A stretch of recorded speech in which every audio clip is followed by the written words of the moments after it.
ঠাকুর শ্রীরামকৃষ্ণ বলছেন, মৃত্যুকালে যাতে ঈশ্বর চিন্তা হয় তাই তার আগে থাকতে উপায় করতে হয়। উপায় অভ্যাসযোগ। তাই জপ, ধ্যান, পূজা এসব রাত দিন অভ্যাস করতে হয়। অভ্যাসের গুণে মৃত্যুকালে ঈশ্বর চিন্তা আসে। মৃত্যুকালে যা মনে করবে পরজন্মে তাই হবে। ভরত রাজা মৃত্যুকালে হরিণ হরিণ করেছিল, তাই হরিণ হয়ে জন্মেছিল। ঈশ্বর চিন্তা করে দেহত্যাগ করলে ঈশ্বর লাভ হয়, আর এই সংসারে আসতে হয় না।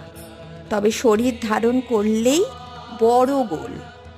আবার সাপ হলো তা 7 জন্ম আসতে হবে, বড় সাবধানে থাকতে হয়। বাসনা থাকলেই শরীর ধারণ।